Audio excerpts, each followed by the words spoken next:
Morning Dew, Selasa 4 Agustus 2020, dengan tema Dituntun Menuju Tujuan Tuhan. Shalom, selamat pagi. Yakobus 4 ayat yang kedua sampai ketiga. Demikian firman Tuhan. Kamu mengingini sesuatu, tetapi kamu tidak memperolehnya. Lalu kamu membunuh. Kamu iri hati, tetapi kamu tidak mencapai tujuanmu. Lalu kamu bertengkar dan kamu berkelahi. Kamu tidak memperoleh apa-apa karena kamu tidak berdoa.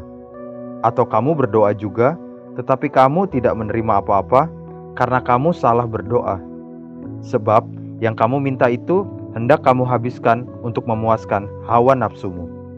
Banyak anak-anak Tuhan memiliki pandangan tentang Tuhan yang seperti jini yang telah dibebaskan dari lampu Aladin. Tuhan itu dianggap sebagai budaknya yang harus melayani dia atau manusia yang menjadi sang tuan atau master. Tuhan harus menggenapi 3 atau lebih permintaan apa saja yang manusia inginkan.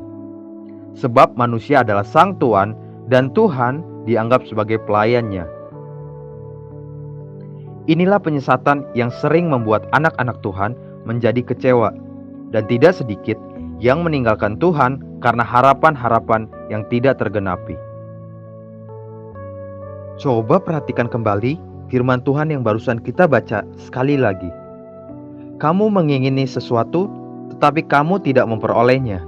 Lalu kamu membunuh, kamu iri hati, tetapi kamu tidak mencapai tujuanmu. Lalu kamu bertengkar dan kamu berkelahi. Kamu tidak memperoleh apa-apa karena kamu tidak berdoa. Jika kita berhenti sampai di sini saja, maka kita hanya akan mendapat setengah kebenaran. Seakan-akan doa akan memberikan kita apa saja yang kita minta. Seorang ibu atau ayah yang bijaksana, yang sangat mengasihi anaknya sendiri pun tidak akan memberikan apa saja yang diminta oleh sang anak. Terkadang, seorang anak kecil ketika ditanya oleh ibunya atau ayahnya, "Kenapa kamu meminta hal itu?" Anak kecil yang tahu bahwa tidak ada tujuan baik atau berguna dari permintaannya itu akan berusaha untuk tidak menjawab atau berbohong. Sebab dia tahu permintaannya tersebut itu tidak akan berkenan di hati orang tuanya. Ayat berikutnya akan memberikan kita dan menuntun kita untuk belajar lebih dewasa dan memahami isi hati Bapa Surgawi. Coba lihat sekali lagi. Atau kamu berdoa juga, tetapi kamu tidak menerima apa-apa karena kamu salah berdoa. Sebab yang kamu minta itu hendak kamu habiskan untuk memuaskan hawa nafsumu. Disinilah letak kedaulatan Tuhan terjadi. Tuhan tahu tujuannya bagi saudara dan saya. Ada blueprint tujuan ilahi bagi hidup kita orang percaya.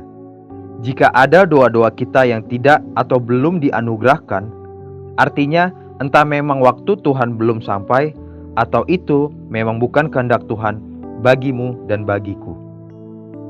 Belajarlah untuk tetap bersyukur, sebab Bapa Surgawi tahu apa yang terbaik untuk anak-anaknya.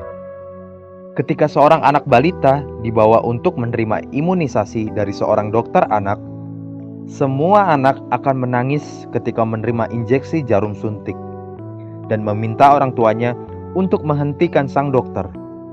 Tapi Papa yang bijaksana justru akan tersenyum menghibur anaknya yang sangat dia kasihi. Sebab Papa melihat dan menentukan jauh dari sekedar hari ini, sedangkan sang balita hanya berpikir untuk kenyamanan hari ini. Saudaraku, Bapa Surgawi itu Bapa yang sangat baik. Dia tahu tujuan mulia bagimu dan bagiku. Belajar untuk percaya dan berserah akan semua kasih setianya. Mari kita bersatu di dalam doa. Bapa Surgawi, terima kasih untuk pemeliharaanmu di dalam hidupku sampai hari ini.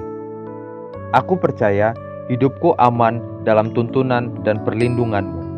Amin. Jesus loves you and so do I.